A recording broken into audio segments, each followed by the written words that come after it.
So the punishment was in the staff room. All the packets of sweets that she brought and all the packets of biscuits, we were fed on them in the staff room while kneeling down. You know, children are also very clever. They can assess you. When you get annoyed by something small that they do, they'll keep on repeating doing it and doing it. When you talk to them and you just leave them and you make decisions together with them. My name is Jane Kiragu, a teacher at Imara Primary School and a beacon teacher, a trained beacon teacher. That's why I have my t-shirt here as an identity of what we do, protection of children and advocating of their rights. I'm also a deputy at Imara Primary School. I got promoted in the month of May this year, and I thank God for everything. Hello everybody, my name is Collins Orono. This is Before 18 on Total News, your #1 channel that focuses on children and child protection. Today we are at Imara Primary School and we are here to talk to one Mrs. Jane Kiragu, who is a teacher and also a child rights advocate. Welcome, Mrs. Jane. Thank you. It's a pleasure to be here, and it's a pleasure to talk to you today. Thank you. Tell us a little bit about your background, where you grew up, and how has been the journey for you growing up. As I've said, my name is Jane Kiragu, a girl born and brought up at Maralal, Samburu County. Samburu County is in northern part, semi-arid area, on your way to Baragoi. That's where I was born and brought up. And I went through education. By God's grace, I'm a teacher at Nairobi. How is your ideal day look like? Maybe your weekday when you come to school and all that. How does it look like?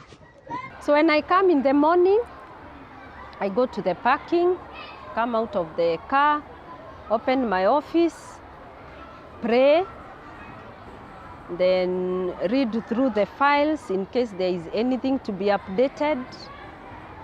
I read, I get what is to be updated, the class that is supposed to be on duty, and that is how I start my day. How is your journey of becoming a teacher? When did you become a teacher, and when did you start schooling? There is something that was interesting when I was growing up. The culture, the nomadic way of life, the poverty, the backwardness, the way I was brought up with a lot of challenges. Lack and a lot of things that made me admire one time to take a career that I'll be able to protect children, because children go through a lot of challenges, and without somebody to encourage them, it becomes a problem. So I was brought up in a village known as Loikas, a village where the only activity that was going on there was brewing of busa and changa. You know busa? Yes. I used to brew it myself. Wow. Because the poverty that was there by then, it made my mom start the business. My dad was a driver and my mom was a housewife. But because of lack of school fees, and we are many, we are 12 in our family, I'm number 8, that made my mom come up with something to do so that she could help my dad raise up the children. So she started brewing and she taught us. So you could be given a jerry can and you are told, this is yours, you make sure it is ready and you will be the one to sell it. Then you bring your income, the other son or daughter to bring hers, and then in the evening my mom could ask us, what do you need, what don't you have? write it down. So someone could write up auntie, the other one what, hivyo. Then ananunua, sasa kila mtu ananunuliwa according to venye uliuza. And she used to ask for permission from even the teachers. I remember there was a teacher, she could go and approach that teacher, ask for permission. If it is tomorrow that the brew is ready, unaombewa ruhusa kesho usije shule. Ukae nyumbani ndio uuze. Unaona? So I think that part of life, that growing up, made me think, if there are children who are undergoing the same, and they don't have somebody or a shoulder to lean on, it can be a challenge. So all along as I was growing, my intention was to become a teacher. And truly, I became one by God's grace. Wow. That's why I put all my energy to protect the children and make sure there is a lot of encouragement, encouraging them, because with a lot of encouragement, these children can become what God wants them to be. What is that childhood story that maybe motivated you to venture into, to get into child protection? And yes. Collins, I remember one time, I had a friend in class 4. And this friend of mine, their parents had a shop. So she used to steal some biscuits, some sweets, and bring them to us in class. So one time the mother came complaining to the deputy head teacher that the daughter is stealing some things, some items from the shop. And we were called, the girl was called. Did you take some biscuits and sweets from your shop? She said yes. And all the friends were called. We were many. So the punishment was in the staff room. All the packets of sweets that she brought and all the packets of biscuits, we were fed on them in the staff room while kneeling down. You open your mouth, the deputy head teacher puts 4 biscuits in your mouth, you are told to swallow. Do it quickly. By the time you chew, he puts like 4 sweets. So you can imagine a combination of biscuits, sweets, biscuits, and the whole of this becomes very dry. No water, no anything. Saliva now disappears. I'm telling you, Collins, we were about to die. That one was a punishment. And later I came to realize we were not the ones who stole. Why get this kind of punishment? And I was thinking, if we died, because even death can come across when you are punishing. Yeah. Can you imagine if we lost life? And no one was there to speak for us. No one. The teachers were like, no, punish them. And the work was only putting sweets and biscuits in our mouth. Chew, chew quickly until we finish everything that this girl brought from the shop. The mother was standing there checking the punishment that was being given on us. I hated that thing, and I've never forgotten to date. And that motivated me that if I become a teacher, even if that kind of a punishment happens in the staff room, I can stand there and say, no, this is not right. So how is it like now that yes, there is no punishment, and some people consider that a child must be punished, yeah. And for that matter must go through corporal punishment. What are other forms of punishment do you instill on children, and how is it? How are they taking it? Is it working for you guys in school now? As I told you that I'm a trained beacon teacher. This is a movement. It's like a movement. It's a group of teachers that TAC, through the initiative of some NGOs like Plan International, GVRC, they came together to train teachers on how to detect and respond to child abuse. And I've been trained to use positive discipline. So it's possible. It's possible to have children who are disciplined without even using a cane and without frustrating them. It is possible and it is easy. So sometimes you can get some teachers getting negative attitude towards what you are telling them, but with the time we have been able to train more teachers. This beacon thing started in 2014. So by now we have beaconized almost every teacher and people are positive. We are using positive discipline, counseling, guiding and counseling, involving other agencies like the health facility. Like 2020, after Corona, we had children coming back to school. Personally, I was able to identify some children who are using drugs. And we caught them with bangi. Can you imagine what would happen long time if it were that time of punishing? Yeah. What do you think? Kiboko.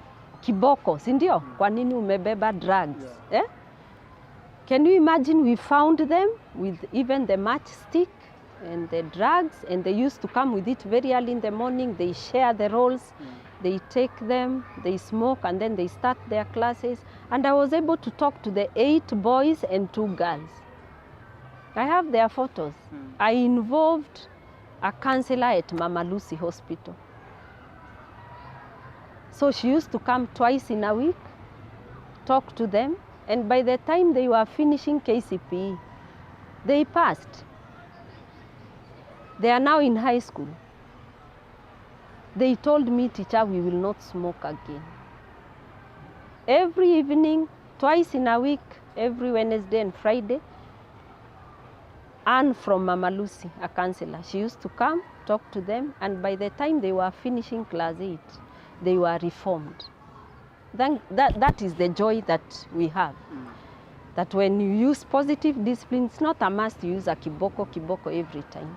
They can change. Positive discipline is working. It's working. And how do children take that now that you're trying to bring a new thing, maybe something that it's a new thing to them, and it's something they know maybe parents always maybe mtu akiwa nyumbani, they are beaten, the only form of being punished is a cane.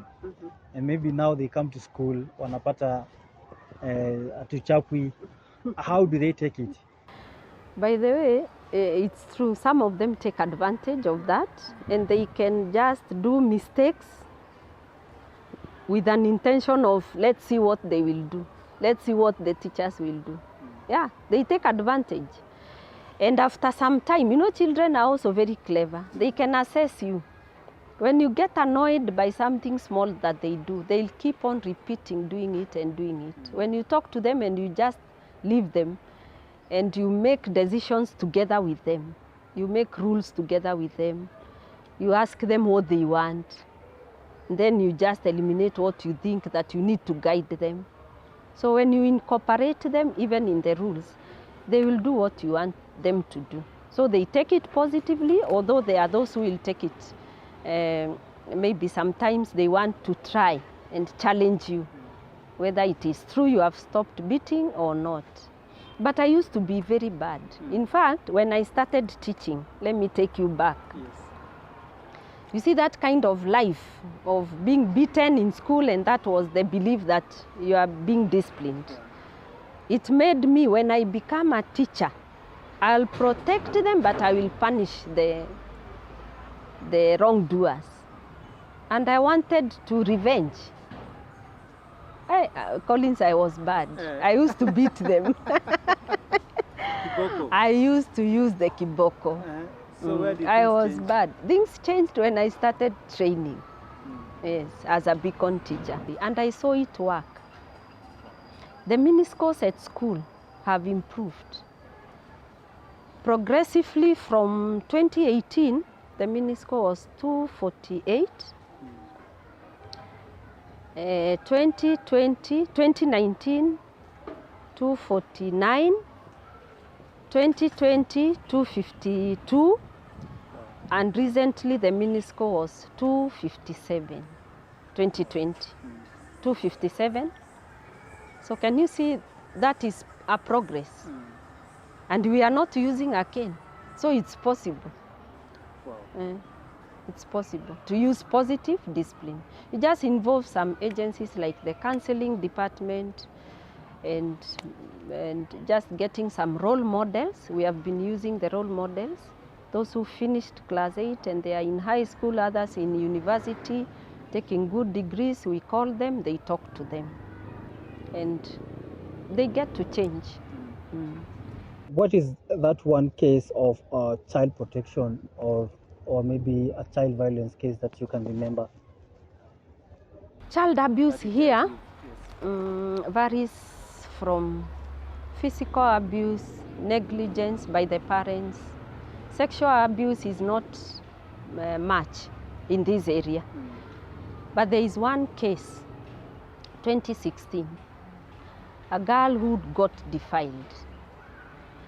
They were living in a plot, and the mom had gone to work as a house girl at, I think, Kileleshwa, those sides. So she used to board there, and the children were left alone.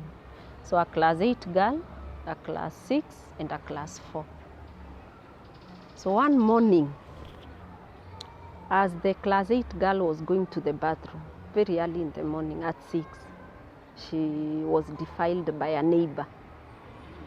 The neighbor followed her to the bathroom with a knife, and he did what he could do and threatened the girl. So she came to school late, and the class teacher intervened. "Why are you late?" She said she'd want to talk to me.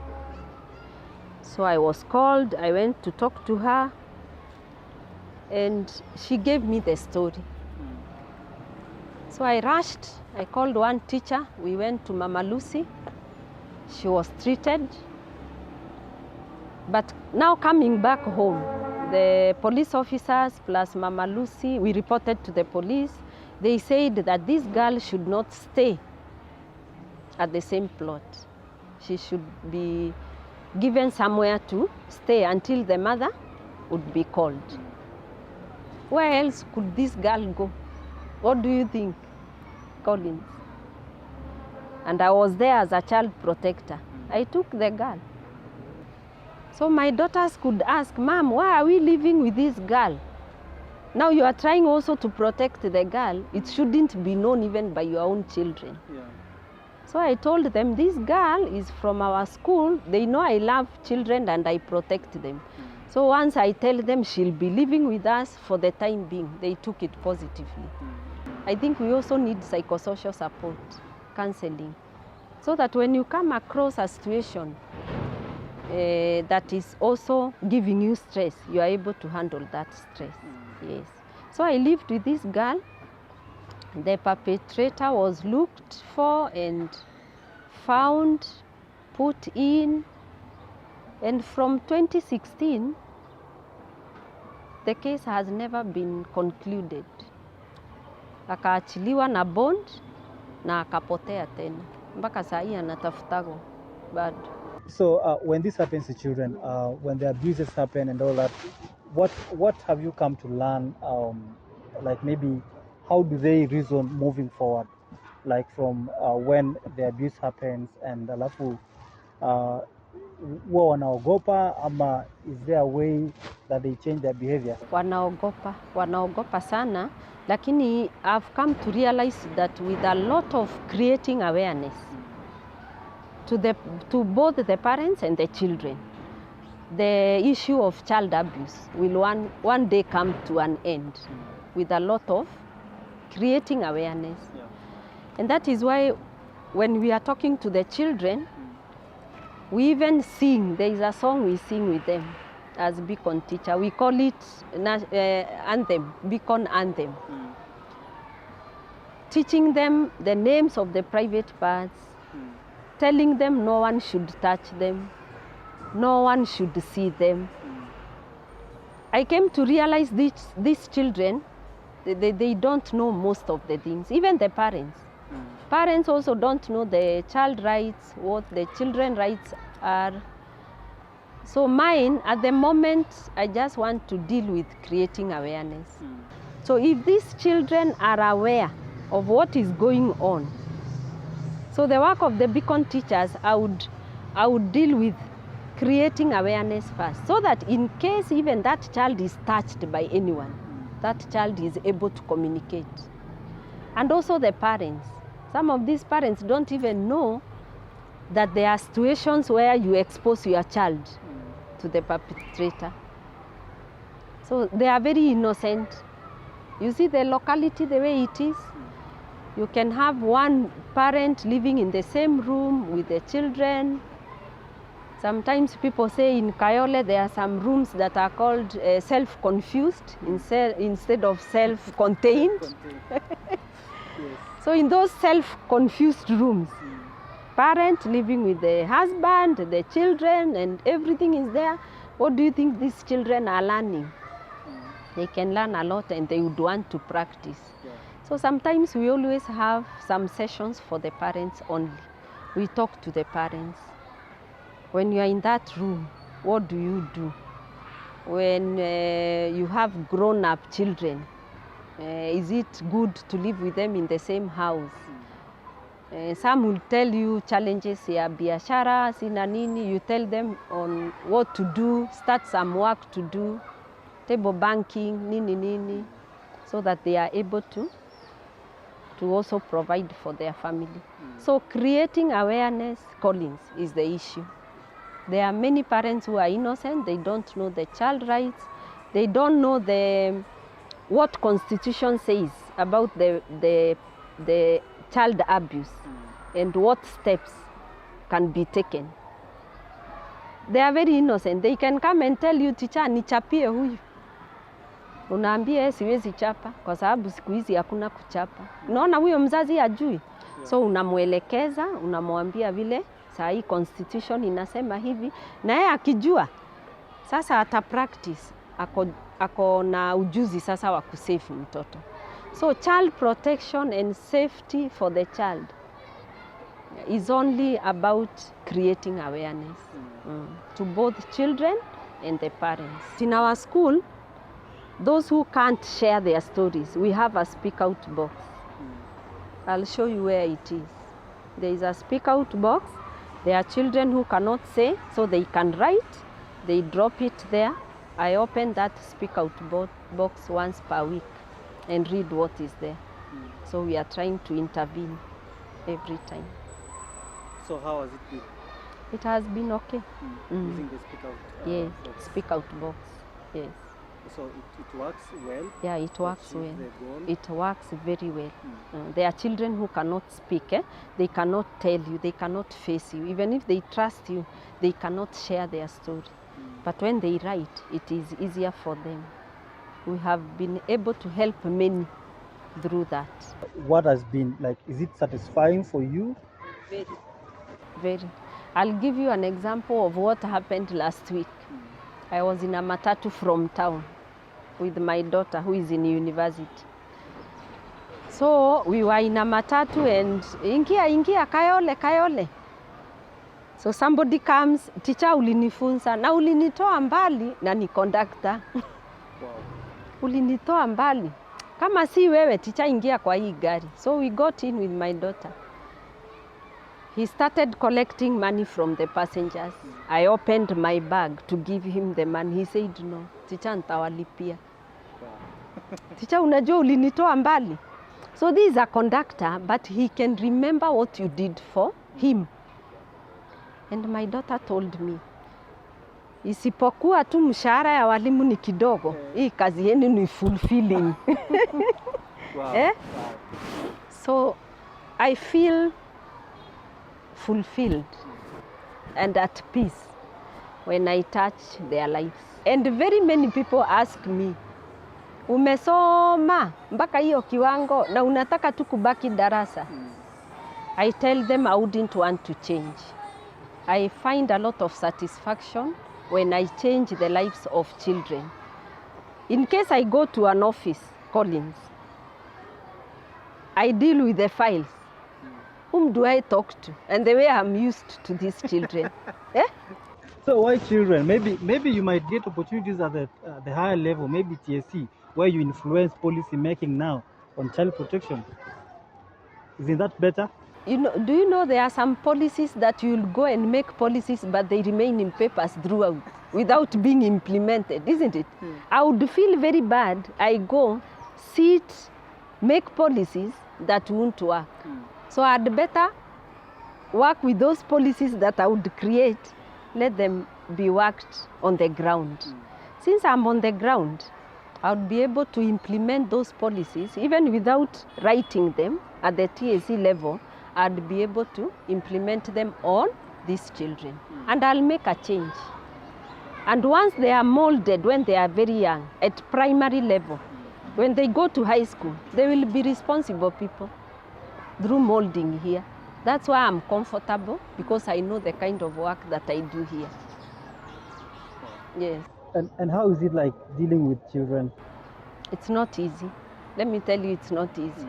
I have a class of 80. 80 standard 8s, 14 years, 13 years. Everyone from a different background. I would tell you it's not easy. But with the love and with the passion, it becomes easy. It's not easy, but when these children accept you and love you, it will be easy. Yes. So how would you, what would you say about child participation and giving children an opportunity to speak on what they want? As a parent, having both children who you raised, when that time when you're using cane and after and these other ones, how would you say, like, is there a difference, and how important is it to give children an opportunity to speak? You can know a lot of challenges that these children are going through. Unaona saa hii venye kuna mambo ya suicide, you get children form 2, form 1 committing suicide. What do you think? Maybe that child lacks somebody to talk to, isn't it? So I would say that it is good we become friends, even with our children. We protect them, we become friends, so that when they have an issue, they can share. And you can intervene, rather than a child who cannot tell you what she thinks about, the problem that she faces. It will be hard for you to know what she's going through and to help. So when you become friendly, when you protect and you become friendly, and you use positive discipline. Hatusemi ati sasa ukae, mtoto akitaka kufanya vile anataka afanye because you are protecting. No. You use positive discipline. You become strict, but you are there for them. I think it would be easier to solve some of these challenges that we are seeing nowadays of suicide. Because when you are harsh, they cannot tell you anything. What advice would you give to teachers and anyone who would want to get into child protection and making sure that the rights of children are upheld in school and out of school? First, I would want to talk to the mothers, parents, not mothers only, even fathers. So parents, become friends to your children. By becoming friends, you will know a lot. There is a lot that they are going through. They have challenges and they cannot share to a person that they do not trust. So be a friend so that they can trust you. Guide them in their education, career, and they will succeed. They will achieve their dreams. To the teachers, every child has an opportunity of becoming what God created them to be. Protect them, teach them, talk to them, guide them, help those who are in trouble, identify. There are so many ways that teachers can identify children with problems, even by the way of walking. Get involved, attach yourself to those children, and you'll learn a lot and you'll be able to help many.